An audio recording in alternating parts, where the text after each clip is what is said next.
बिस्मिल्लाहिर्रहमानिर्रहीम। अस्सलाम वालेकुम नाज़रीन, हाज़िर खिदमत है आपका मेज़बान अब्दुल कुद्दूस रावलपिंडी इस्लामाबाद की ताज़ा तरीन अपडेट्स के साथ। क्या अल्लामा इकबाल और कायदे आज़म की जद्दोजहद भी ग़ज़वा-ए हिंद का हिस्सा थी? क्या इमरान खान और पीटीआई की जद्दोजहद भी ग़ज़वा-ए हिंद के मार्कों में से एक मार्का है? आज नाज़रीन इस नाजुक मौजू पर अहम हालातों, वाक़यात और अफ़कार जो हैं अल्लाह वालों के, वो आपके साथ शेयर करेंगे। एक और सवाल ये है कि क्या ग़ज़वा-ए हिंद मोहम्मद बिन कासिम के सिंध पर हमले के साथ ही ख़त्म हो गया है, और दारुल उलूम देवबंद ने ये नई बहस क्यों छेड़ दी है? ये भी तफसीलात आज हम आपके साथ शेयर करेंगे। और उत्तर प्रदेश के जो वज़ीर आला है, भारत का सबसे बड़ा सूबा उत्तर प्रदेश, उसके इंतहा पसंद जो वज़ीर आला है योगी आदित्यनाथ, उसके हवाले से दारुल उलूम देवबंद पर बिल्डोज़र चलाने का मुतालबा अचानक क्यों शुरू हो गया है, ये भी आज की इसी वीडियो में शामिल है। हिंदुस्तानी मुसलमानों में ग़ज़वा-ए हिंद के हवाले से ये जो नए सवालात हैं ये क्यों पूछे जा रहे हैं, और दारुल उलूम देवबंद ने इब्तदाई मुख्तसर जवाब में क्या कहा, जिसके बाद पूरे भारत में आग लगी हुई है। आज इस मामले पर भी नाज़रीन बड़ी बड़ी तफसील के साथ रोशनी डालेंगे, और ये भी बताएंगे कि जो खैबर पख्तूनख्वा के वज़ीर आला अली अमीन गंडापुर हैं, उनके बारे में लाहौर की बुजुर्ग रूहानी शख्सियात ने क्या ताज़ा तरीन पेशगोई की है। नाज़रीन, जो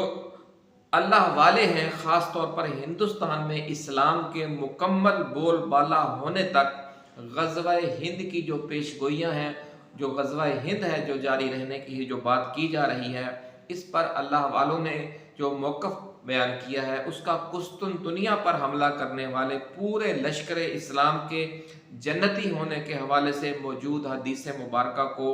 अब ग़ज़वा-ए हिंद से किस तरह जोड़ा जा रहा है, ये भी आज की इसी वीडियो में शामिल है। बड़ी अहम तफसीलात हैं नाज़रीन, जो आज हम आपके साथ तारीख़ी हक़ाइक़ की रोशनी में शेयर करने जा रहे हैं। लाहौर की बुजुर्ग रूहानी शख्सियत हैं हाजी मिर्ज़ा हसन बेग। उन्होंने हज़रत निज़ामुद्दीन औलिया की रूहानी महफ़िल में रसूलुल्लाह सल्लल्लाहु अलैहि वसल्लम की तशरीफ़ आवरी और वहाँ मौजूद दो अजनबी शख्सियात के हवाले से जो वाक़या अपनी नई वीडियो में शेयर किया है, इसका ग़ज़वा-ए हिंद से क्या ताल्लुक़ है, और इमरान खान की शख्सियत और पीटीआई की मौजूदा जद्दोजहद से इसका क्या लिंक है। ये इंतहाई ईमान अफरोज़ नुक्ता नाज़रीन कराम आज की इसी वीडियो का अहम तरीन हिस्सा है, जिसे आप बड़ी दिलचस्पी से सुनना पसंद करेंगे, ये हमें यकीन है। नाज़रीन, वज़ीर आला खैबर पख्तूनख्वा अली अमीन गंडापुर समेत पीटीआई की मौजूदा कंप्रोमाइज्ड क़यादत के हवाले से लाहौर की बुजुर्ग रूहानी शख्सियत हज़रत बाबा जी दाता दरबार वालों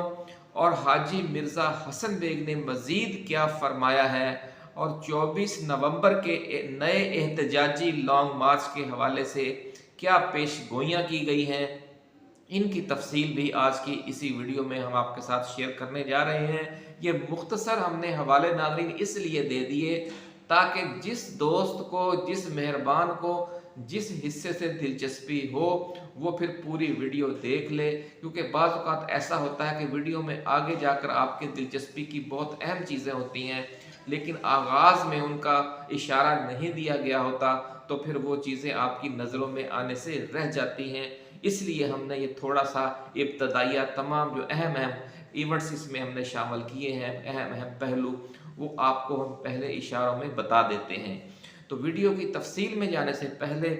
जो हमारे नए आने वाले दोस्त हैं, हम उन्हें याद दिलाएंगे कि उन्होंने अपने इस चैनल को सब्सक्राइब करके बेल आइकन ज़रूर दबाना है, घंटी का निशान, ताकि हमारी जो नई आने वाली वीडियोज़ हैं वो आपको बर वक्त मिलती रहे और कोई अहम वीडियो आपकी नज़रों में आने से रह ना जाए। नाज़रीन, ग़ज़वा-ए हिंद के हवाले से आजकल भारतीय मीडिया में सख्त इश्तिआल अंगेज़ बहस का तूफ़ान है, और ये तकरीबन 7-8 माह हो गए हैं ये तूफान थमने का नाम ही नहीं ले रहा। ये बहस दारुल उलूम देवबंद के एक फतवा से शुरू हुई जो एक सवाल के जवाब में दिया गया था। सवाल मुख्तसर लेकिन इंतहाई अहम था। किसी ने सवाल भेजा था कि मीडिया में ग़ज़वा हिंद का बार बार जिक्र किया जाता है, ये फरमाइए कि क्या ग़ज़वा हिंद के बारे में वाकई हदीस मुबारका मौजूद है। बड़ा अहम सवाल था नाज़रीन, और एक बड़े जो एक दारुल उलूम देवबंद बरे सगीर का एक बड़ा इदारा है दीनी तालीम और तहकीक के हवाले से, इसलिए अगर उन्होंने कहा कि जनाब बहुत से उलमा और तंजीमें, बड़ा मीडिया में भी शोर अब मचता रहता है कि जी ग़ज़वा हिंद ग़ज़वा हिंद, उन्होंने कहा कि जो एक मुस्तनद अदारा है कुछ लोगों के नज़दीक, यानी एक मकतबा फ़िक्र के नज़दीक, कुछ लोग नहीं लाखों हज़ार करोड़ों हैं ऐसे लोग जो उसे एक मुस्तनद अदारा समझते हैं,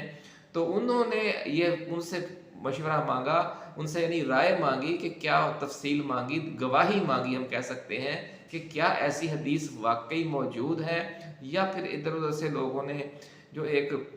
अहादीस होती हैं जो इतनी सही नहीं होती या इतनी समझ लें कि तस्दीक शुदा नहीं होती, तो उस हवाले से ये एक सुनी सुनाई या एक गैर वाज़े या गैर तस्दीक शुदा हदीस है। तो उसका फिर जवाब मांगा गया दारुल उलूम देवबंद से, ताकि जो इस ग़ज़वा हिंद के मुखालफीन हैं उनका भी मुंह बंद किया जा सके। ये भी उसकी सोच हो सकती है सवाल करने वाले की। तो फिर नाज़रीन इसका जवाब देते हुए दारुल उलूम देवबंद ने अपनी तरफ से मुहतात और मुख्तसर बात की, और फरवरी 2024 में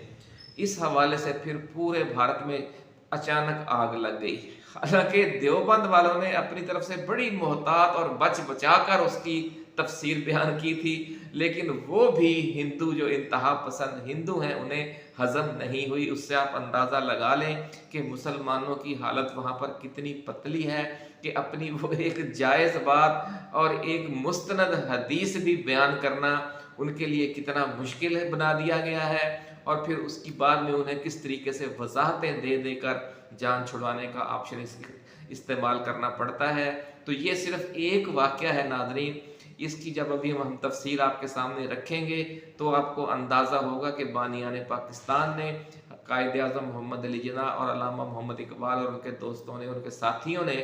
पाकिस्तान बनाने का जो ऑप्शन इस्तेमाल किया था वो गलत नहीं था, वो बहुत दुरुस्त फैसला था। आज जो जमीयत उलमाए इस हिंद की जो लीडरशिप है उसे किस तरह कंप्रोमाइज़ करने पड़ रहे हैं, इसकी तफसीर आप जब आपको हम बताएंगे तो आप खुद भी हैरत ज़दा रह जाएंगे और खुदा का शुक्र करेंगे कि जितनी भी यहाँ करप्शन लूट मार सब कुछ है, लेकिन कम अज़ कम दीनी हवाले से तो हमें ऐसा मजबूर नहीं किया जाता जिस तरह के भारत के मुसलमानों को मजबूर किया जाता है। तो ये हमारी जमात जो पाकिस्तान के क़याम की मुखालिफ थी, आज वो भी मैं फील कर रही होगी कि वाकई आज़ाद मुल्क, मुसलमानों का अपना आज़ाद मुल्क बहुत बड़ी अल्लाह की नेमत है। नाज़रीन, फरवरी 2024 को BBC उर्दू ने अपनी रिपोर्ट में लिखा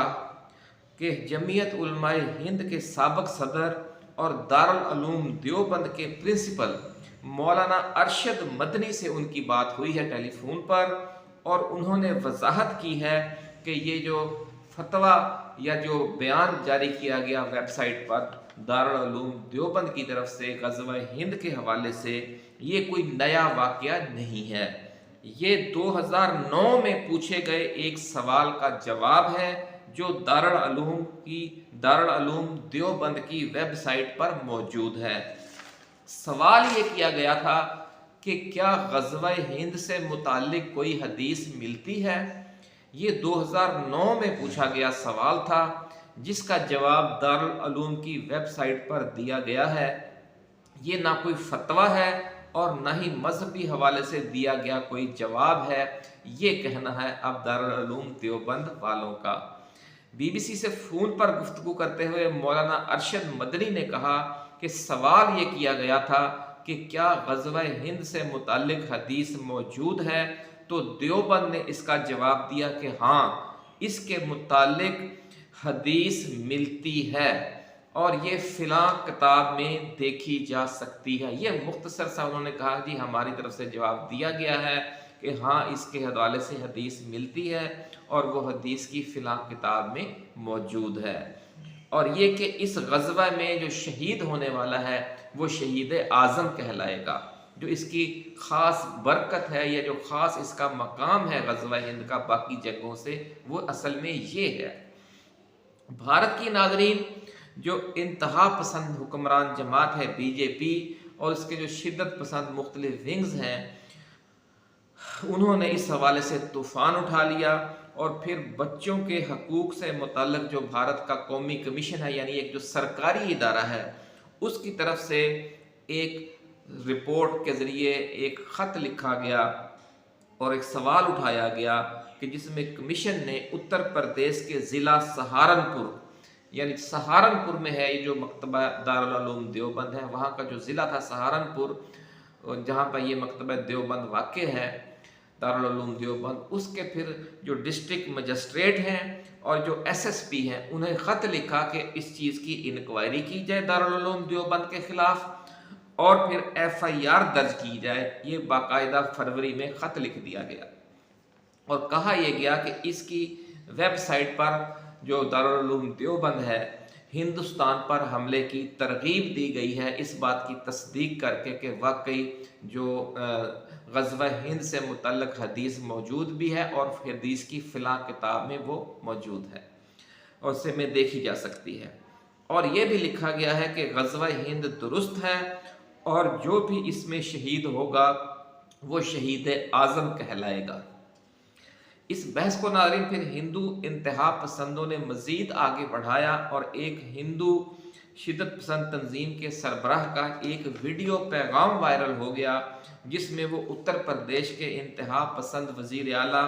योगी आदित्यनाथ से मुतालबा कर रहे हैं कि सहारनपुर में कायम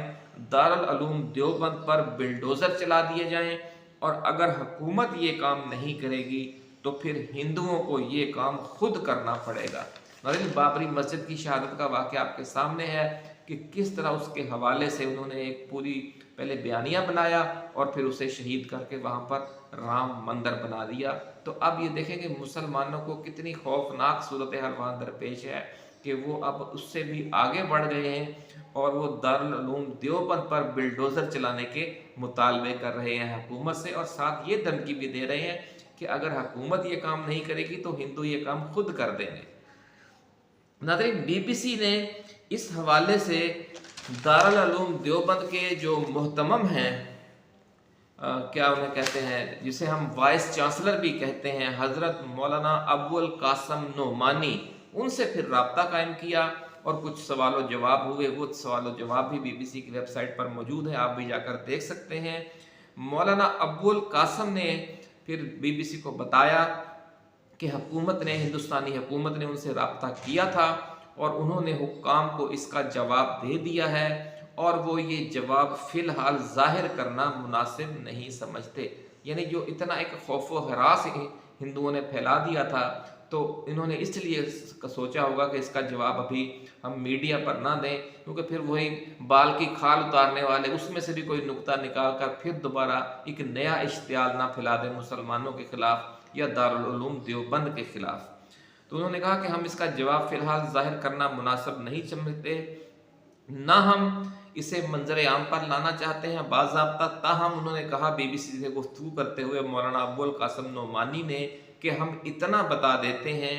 कि इसमें एतराज़ात की वजाहत की गई है जो हमने जवाब हुकूमत को जमा करवाया है और ये बताया गया है कि हदीस में जिस ग़ज़वा हिंद की बात की गई है वो 712 ईस्वी में मोहम्मद बिन कासिम की सिंध पर लश्कर कशी के साथ पूरा हो गया है और इसका इत्तलाक आइंदा पर नहीं है और ना ही बच्चों को इस हदीस के ज़रिए आइंदा की कोई तरगीब दी जा रही है।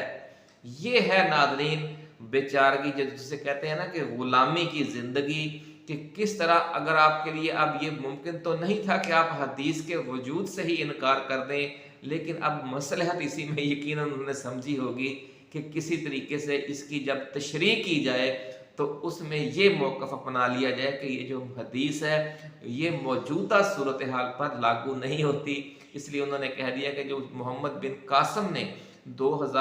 712 ईस्वी में पहला हमला किया था हिंदुस्तान पर, इस हवाले से भी मुख्तलिफ मौक़िफ़ मौजूद हैं, उस पर हम फिर कभी बात करेंगे, लेकिन अमूमी तौर पर यही समझा जाता है कि जो पहला हमला हिंदुस्तान में लश्कर कशी हुई वो मोहम्मद बिन कासिम ने की। तो उन्होंने कहा, दारुल उलूम देवबंद के जो वाइस चांसलर हैं मौलाना अबुल कासिम नोमानी, उन्होंने कह दिया कि जो उसके साथ वो हदीस पूरी हो चुकी है और अब उसका कोई जिक्र नहीं हम करते आइंदा के हवाले से। ये उन्होंने मौक़िफ़ अपना लिया। तो ये तो नाज़रीन है उलमाए देवबंद का मौक़िफ़। ताहम आलम इस्लाम के जो मुख्तलिफ स्कॉलर्स हैं उनमें ग़ज़वा हिंद वाली हदीस मुबारका और कुस्तुनतुनिया की फ़तह वाली हदीस मुबारका दोनों बड़ी अहम हदीसें हैं नाज़रीन। दोनों की तशरीह पर और इनके अल्फाज पर कुछ इख्तलाफ है। अब हम वो थोड़ा सा इख्तलाफ आपके सामने पेश करेंगे कि फिर ये बात किस तरह तहरीक पाकिस्तान, कायदे आज़म मोहम्मद अली जिन्ना, अल्लामा मोहम्मद इकबाल और आखिर में फिर इमरान खान और बांग्लादेश के हालिया इनकलाब तक ये आ जाती है। ये सारी तफसील अब हम आगे जाकर आपके साथ शेयर करेंगे और कोशिश करेंगे कि ये 20-22 मिनट में ये वीडियो मुकम्मल हो जाए। नाज़रीन, उलमा का एक ग्रोह ऐसा है कि जो ये कहता है कि बनु उमैया के इब्तदाई दौर में यजीद बिन मुआविया की ज़ेर क़यादत जो लश्कर कुस्तुनतुनिया पर हमले के लिए गया था, वो पूरे लश्कर के जन्नती होने वाली हदीस उस लश्कर के बारे में है। ये हज़रत अमीर मुआविया के दौरे हुकूमत में उनके बेटे यजीद ने, जिसके दौर में बाद में सानह करबला हुआ और हज़रत इमाम हुसैन अलैहिस्सलाम को शहीद किया गया और उनके 72 जानसारों समेत। तो इसी यजीद, जब ये अभी समझ लें कि शहजादा था, अपने वक़्त के जो बादशाह थे अमीर मुआविया ज़ाहिर खलीफा कहलाते थे, तो उन्होंने अपने इस बेटे की सरबराही में एक लश्कर वहाँ पर रवाना किया। बल्कि हज़रत अमीर मुआविया के बारे में कहा जाता है कि उन्होंने कई लश्कर रवाना किए थे हर साल, यानी 1 साल बाद या 2 साल बाद 2-4 बार उन्होंने लश्कर कशी की कुस्तुनतुनिया पर, लेकिन इन किसी लश्कर को इसमें से कामयाबी हासिल नहीं हो सकी। लेकिन उलमा, हम भी उस ज़माने में जब ये ग़ज़वा हिंद की हदीस मशहूर हुई थी, कुस्तुनतुनिया वाली भी मशहूर हुई थी, जब जिहाद का पूरी दुनिया में दौरा था, उसामा बिन लादेन का ज़माना था, आपको याद होगा, तो उन दिनों हम भी ये सुना करते थे और बहुत से उलमा कराम ये मौक़िफ़ रखते थे कि जो कुस्तुनतुनिया वाली हदीस है उसका इत्तलाक़ यजीद बिन मुआविया के उस लश्कर पर होता है जिसने जाकर पहला हमला किया कुस्तुनतुनिया पर। जबकि उलमा और मुहद्दिसीन के दूसरे मकतबा फ़िक्र का मौक़िफ़ ये है कि ये जो उस्मानी सल्तनत या उस्मानी खिलाफत के दौरान सुल्तान मोहम्मद फ़ातेह की ज़ेर क़यादत जिस लश्कर ने कुस्तुनतुनिया को फ़तह किया, पूरे लश्कर के जन्नती होने की हदीस मुबारका उसके बारे में है। यानी कुछ उलमा का मौक़िफ़ था कि जो पहला लश्कर गया जिसने जाकर पहला हमला किया, ये हदीस मुबारका उसके बारे में है। जबकि कुछ दूसरे उलमा कराम का मौक़िफ़ है कि जिस लश्कर ने जाकर फिर कुस्तुनतुनिया को फ़तह कर लिया, जो उस्मानी दौरे खिलाफत में हुआ सुल्तान मोहम्मद फ़ातेह के ज़माने में, तो ये हदीस मुबारका उसके बारे में है। जबकि जो रूहानी शख्सियात हैं उनका एक ग्रोह ऐसा भी है जो ये मौक़िफ़ रखता है कि अज़ीम मुस्लिम फ़ातेह अर्तुगरुल गाज़ी की औलाद ने, यानी जो उस्मानी खिलाफत थी अर्तुगरुल गाज़ी की औलाद थी सारी, उसने जो खिलाफत इस्लामिया कायम की थी उसकी तरफ से कुस्तुनतुनिया को फ़तह करने तक आलम इस्लाम के जितने भी लश्करों ने कई 100 सालों तक इस शहर पर हमले जारी रखे और जिस लश्कर ने फिर आखिर में फ़तह हासिल की, वो तमाम मुजाहिदीन जो हैं इस अजीम सवाब में शामिल हैं और इन तमाम मार्कों के जो कुस्तुनतुनिया पर फ़तह हासिल करने के लिए टोटल जितने कई सदियों के दौरान जितने भी हमले किए गए और जितने भी मार्के हुए, उनके जो तमाम शोहदा हैं वो शहीद आज़म हैं, कुछ लोगों का ये ख्याल है। और रूहानी शख्सियात इसकी दलील नाज़रीन ये देते हैं कि सुलह हदैबिया के दौरान बैत रिज़वान करने वालों को अल्लाह ने अपने राज़ी हो जाने की खुशखबरी दी थी। और इसी हवाले से हम जो तमाम सहाबा कराम हैं उनके नामों के साथ रज़ी अल्लाह ताला अन्हु लिखते हैं, उसका मतलब भी यही है कि अल्लाह ताला उनसे राज़ी हो गया। तो ये कहा जाता है कि बैते रिजवान करने वालों को अल्लाह ने अपने राज़ी होने की जो खुशखबरी दी, और फिर अगले साल मक्का भी फतह हो गया। इस तनाज़र में जो फतह मक्का का अजर व सवाब है, वो फतह मक्का से कबल, यानी फतह मक्का में जो लश्कर शामिल था वो भी, सुलह हदैबिया में जो लोग गए थे शामिल थे वो भी, और उससे पहले जारी रहने वाली तमाम गज़वात, जिनमें गज़वा बदर, गज़वा उहद और गज़वा खंदक व दीगर जो मार्के हुए वो भी शामिल हैं। इन तमाम मार्कों के जो गाजी और शहदा हैं, ये सारे फतह मक्का के गाजी और फतह मक्का के शहदा हैं। ये मौक़िफ़ है, एक मौक़िफ़। और ये भी कहा कि इसी तनाज़र में इन अल्लाह वालों को का मौक़िफ़ ये भी है नाज़रीन। अब ये हम फ़तह मक्का से एक मिसाल लाते हैं कि जब पूरे हिंदुस्तान में इस्लाम का बोलबाला मुकम्मल जब तक नहीं हो जाता, उस वक़्त तक हिंदुस्तान में इस्लाम का परचम बुलंद करने वाले हर अस्करी, हर सियासी और हर इनकलाबी मार्के में जो भी मुसलमान शरीक होंगे और उनके जो लीडर्स शरीक होंगे, वो ग़ज़वा हिंद के मुजाहिदीन ही करार पाएंगे। और जब आखिरकार हिंदुस्तान पूरी तरह दायरा इस्लाम में दाखिल हो जाएगा और ग़ज़वा हिंद जब उसी वक़्त मुकम्मल होगा, जब ये पूरा हिंदुस्तान दायरा इस्लाम में दाखिल हो जाएगा, तो उस वक़्त फिर जब ग़ज़वा हिंद मुकम्मल हो जाएगा, तो भले 1400 साल लगें या 1200 साल है या जितना भी ये अरसा है, वो तमाम मुजाहिदीन जिन्होंने हिंदुस्तान को दायरा इस्लाम में पूरी तरह लाने के लिए जद्दोजहद की या कुर्बानियाँ दी, वो ग़ज़वा हिंद के मुजाहिद ही करार पाएंगे।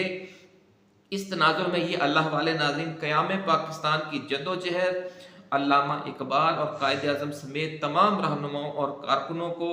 और इस दौरान कुर्बानियाँ देने वाले जो लाखों शहीद हैं मुसलमान, उन सब को ग़ज़वा हिंद के मुजाहिद और ग़ज़वा हिंद के गाज़ी और ग़ज़वा हिंद के शहीद ही करार देते हैं और शहीद आज़म समझते हैं। और उनका मौक़िफ़ यह है कि इस वक़्त भी पाकिस्तान, भारत और बांग्लादेश में मुसलमान जो इनकलाबी तहरीकें चला रहे हैं, वो ग़ज़वा हिंद के मार्कों में से ही एक मार्के हैं, और बांग्लादेश का हालिया इनकलाब भी ग़ज़वा हिंद के मार्कों में से एक मार्का है।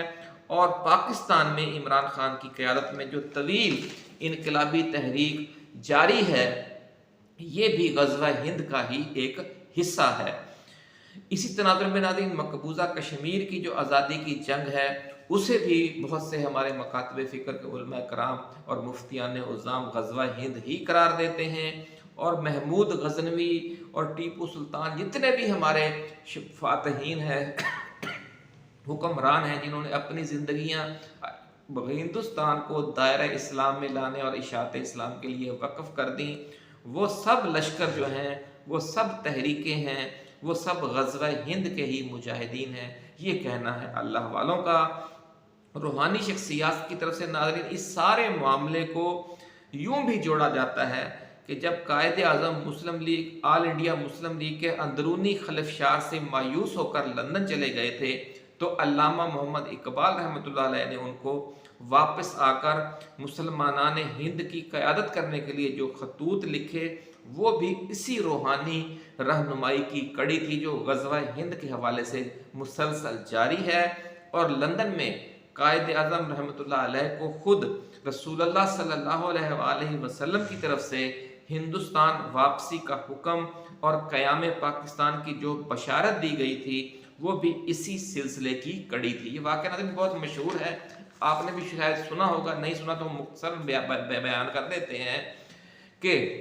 एक रात लंदन में कायद आज़म सोए हुए थे, तो उन्हें यूँ फील हुआ, वो जागे अचानक, ऐसे लगा कि जैसे ज़लज़ला आ गया। उनका बेड हिला, ज़ोर ज़ोर से पूरा कमरा हिला। उन्होंने बाहर जाकर देखा, उठकर देखा, फ़ौरन बाहर निकले कि शायद ज़लज़ला आ रहा है, लेकिन उन्होंने देखा कि बाहर तो कोई ज़लज़ला नहीं था। फिर वो जाकर सो गए। ये वाक़या दूसरी दफ़ा भी हुआ, फिर वो बाहर जाकर सो गए, देखा कुछ ज़लज़ला नहीं था। जब तीसरी दफ़ा वो ज़लज़ला आया और वो जागे, तो उन्होंने देखा कि एक बहुत नूरानी शख्सियत उनके कमरे में तशरीफ़ आवरी हुई है उनकी, और फिर उनसे जो गुफ्तगू हुई, तो ये इंकशाफ हुआ कि ख़ुद रसूलुल्लाह सल्लल्लाहु अलैहि वसल्लम की तशरीफ़ आवरी हुई है। और आपने फरमाया कि अपना तारुफ़ कराने के बाद कि आप वापस हिंदुस्तान जाएं, आपने इस तहरीक की क़यादत करनी है और पाकिस्तान इंशाअल्लाह अज़ीज़ हर सूरत में कायम होना है। ये फ़ैसला हो चुका है, इसलिए आप दिल ना छोटा करें, दिल ना छोड़ें। तो इस वाक़े के बाद जो कायद-ए-आज़म वापस हिंदुस्तान आ गए और उन्होंने इसकी क़यादत की अपनी तहरीक की, और यही वजह है कि उन पर बहुत दबाव था, ख़ुद मुसलमानों की तंजीमों की तरफ से उन पर हमले भी किए गए। लेकिन चूँकि इतनी बड़ी रूहानी रहनुमाई के बाद तो फिर समझो गाली मुक गई, इसलिए उन्होंने फिर क़याम पाकिस्तान को वाहिद मकसद बना लिया। और ये वाक़या अपने करीबी लोगों से बयान भी किया, जो फिर मुख्तलिफ़ किताबों में भी मौजूद है और सीना बसीना भी चला आ रहा है। तो नाज़रीन, चूँकि ग़ज़वा उस जंग को कहते हैं कि जिसकी क़यादत ख़ुद रसूलुल्लाह सल्लल्लाहु अलैहि वसल्लम ने की हो, और हिंदुस्तान में मुसलमानों के मार्कों को ग़ज़वा हिंद इसी तनाज़ुर में कहा जाता है, इस हदीस के हवाले से भी कि ख़ुद रसूलुल्लाह सल्लल्लाहु अलैहि वसल्लम की क़यादत में ये आखिरी मार्का मुकम्मल कामयाबी तक जारी रहेगा। ये एक नुक्ता नज़र है और बड़ा भारी नुक्ता नज़र है। और कायद-ए-आज़म को आप सल्लल्लाहु अलैहि वसल्लम का ख़ुद हुक्म जारी फरमाना इसका एक बहुत बड़ा सबूत है। और इसी तनाज़ुर में ये भी कहा जा रहा है कि चूँकि इस मार्के में पाकिस्तान ने अहम तरीन मोर्चे का किरदार अदा करना है, इसलिए ये मोर्चा कायम करने की जो कोशिश थी उसको भी बराह रास्त रसूलुल्लाह सल्लल्लाहु अलैहि वसल्लम की रहनुमाई हासिल थी, हत्ता कि कायद-ए-आज़म को खुद आपने हुक्म जारी किया। इसलिए जो मौजूदा ये मोर्चा है जिसकी तश्कील हुई, जिसकी तामीर हुई कायद-ए-आज़म और अल्लामा इकबाल और दूसरे लीडरों की से ज़ेरे क़यादत, तो ये भी जो कायद-ए-आज़म हैं, जो अल्लामा इकबाल हैं और जो दूसरी क़यादत है और जो इस जद्दोजहद के लाखों शुहदा हैं और जो उसके लाखों शुरका हैं करोड़ों, वो सब ग़ज़वा हिंद के मुजाहिदीन हैं। ये ईमान रखते हैं रूहानी शख्सियात, और वो ये भी ईमान रखती हैं कि अब इमरान ख़ान की जो PTI की जद्दोजहद है और इमरान ख़ान की जो जद्दोजहद है वो भी ग़ज़वा हिंद के मार्कों में से एक मार्का है। क्योंकि जब तक ये जो बुनियादी और असल मोर्चा है ये मजबूत नहीं होगा, मुआशी तौर पर अस्करी हवाले से, जमहूरी हवाले से, इस्लामी हवाले से, हर हवाले से, जब तक ये रियासत मदीना नहीं बनेगी, तो आगे की जो फतूहात हैं हिंदुस्तान में, जो अशात इस्लाम है, जो वहाँ जुल्म और जबर जारी है, उसके ख़ात्मे के लिए कोई कोशिश कामयाब नहीं हो सकती। इसलिए जो जद्दोजहद इमरान ख़ान कर रहा है उसे भी वैसी ही रूहानी रहनुमाई और सरपरस्ती हासिल है जो ग़ज़वा हिंद को 1500 साल से जारी है। ये भी एक रूहानी मौक़िफ़ है। लाहौर की नाज़रीन बुज़ुर्ग रूहानी शख्सियत हैं हाजी मिर्ज़ा हसन बेग। वो अल्लाह वालों के ख्वाबों का जिक्र करते हुए उन्होंने अपनी ताज़ा वीडियो में ये बताया है कि हज़रत निज़ामुद्दीन औलिया के मज़ार मुबारक पर रूहानी महफ़िल में हजूर सल्लल्लाहु अलैहि वसल्लम की तशरीफ़ आवरी होती है। ये ख्वाब देखा है कुछ अल्लाह वालों ने, और फिर वो देखते हैं कि वहाँ जो मौजूद बुज़ुर्गों में 2 बग़ैर दाढ़ी वाले अजनबी भी शरीक हैं महफ़िल में। तो उसी दौरान फिर वो जो महफ़िल में शरीक बुज़ुर्ग शख्सियात हैं वो एक दूसरे से गुफ्तगू करती हैं, और उस गुफ्तगू के ज़रिए साहिब ख्वाब को, यानी ख्वाब देखने वाले को एक पैगाम दिया जाता है कि वो आपस में ये बात करते हैं कि ये जो 2 अजनबी बैठे हुए हैं बग़ैर दाढ़ी वाले, ये कौन हैं। तो फिर वो जो उनमें से उनको जानते होते हैं जो रूहानी शख्सियत, वो ये जवाब देती हैं कि ये हिंदुस्तान के लीडर हैं, ये अल्लामा इकबाल हैं और ये कायद-ए-आज़म मोहम्मद अली जिन्ना हैं। तो नाज़रीन, इस जो ख्वाब देखा गया अल्लाह वालों की तरफ से, उसके तनाज़ुर में भी यही कहा जा रहा है कि जो इमरान ख़ान का बज़ाहिर हुलिया है वो भी दीनी शख्सियात वाला या औलिया अल्लाह वाला या उलमा कराम वाला तो नहीं है, लेकिन जिस तरह कायद-ए-आज़म मोहम्मद अली जिन्ना और जिस तरह अल्लामा मोहम्मद इकबाल बज़ाहिर हुलिया जो इस्लामी जो हमारी शख्सियात का होता है वैसा ना होने के बावजूद बहुत बारगाह रसालत में बड़े मकबूल हैं, इसी तरह इमरान ख़ान भी बारगाह रसालत में मकबूल हैं। और यही वजह है कि हर मुश्किल मरहले पर उनकी गैबी मदद की जाती है। ये हम आपको पहले भी अपनी साबका वीडियोज़ में बता चुके हैं कि जब भी कोई मुश्किल आएगी इमरान ख़ान पर, जिस तरह पिछले दिनों में हमने देखा कि जब तरमीम 26वीं मंजूर हो गई और आर्मी चीफ की मुद्दत मुलाजमत 5 साल हो गई, 17 नए सुप्रीम कोर्ट में जज रखने का फैसला हो गया, तो यूँ लग रहा था जी हुण कहानी मुक गई, हुण बस काम खराब है। लेकिन फिर अचानक क्या हुआ, फिर गैबी मदद आ गई, ट्रंप जीत गया, फिर हालात तब्दील हो गए। अब यूं लग रहा है कि अब शहबाज शरीफ की हुकूमत का काम खत्म है। तो अल्लाह ताला मायूस नहीं होने देता अपने मुखलिस बंदों को। ये सबक है इसमें हमारी, इस जो इमरान खान की जद्दोजहद जारी है। और आखिर में नाज़रीन हम ये बताएंगे कि जो लाहौर की बुज़ुर्ग रूहानी शख्सियत हैं हज़रत बाबा जी दाता दरबार वाले और हाजी मिर्ज़ा हसन बेग, उन दोनों का ये कहना है कि जो मुनाफ़िक़त की सियासत पर अली अमीन गंडापुर अमल पैरा हैं, ये रूहानी हवाले से भी तस्दीक हो गई है कि वो वाकई मुनाफ़िक़त कर रहे हैं इमरान खान के साथ, और वो उनको बहुत बड़ा धोखा देंगे, जिस तरह से पहले जहांगीर तरीन और परवेज़ खटक बड़ा धोखा दे चुके हैं। बड़ी खबर, बड़ी पेशगोई नाज़रीन हम आपके साथ शेयर कर रहे हैं अल्लाह वालों की तरफ से कि जो पूरी कंप्रोमाइज्ड क़यादत है, और सबसे बड़ा सुर्खील जो है वो इनका, वो गंडापुर है। इन सब की तरफ से इमरान खान को एक और बड़ा धोखा दिया जाएगा। लेकिन इन धोखों और इनकी मुनाफ़िक़त के बावजूद इमरान खान का जो मिशन है वो रुकेगा नहीं, ये कहना है अल्लाह वालों का। और इंशाअल्लाह अज़ीज़ जो ग़ज़वा हिंद के मार्कों में से ये एक मार्का है, जो एक जद्दोजहद जारी है, इसने जल्द अज जल्द कामयाब भी होना है। और 24 नवंबर से पहले पहले ये मज़ीद बेनकाब होंगे जो मुनाफिकीन हैं, और जो हुकूमत है यानी 24 तारीख आने से पहले ही इसकी जो टांगे हैं वो कांपने लग जाएंगी। ऐसा कहना है बाबा जी दाता दरबार वालों का और हाजी मिर्ज़ा हसन बेग का। अपना ख्याल रखिएगा। अल्लाह हाफिज़। पाकिस्तान जिंदाबाद।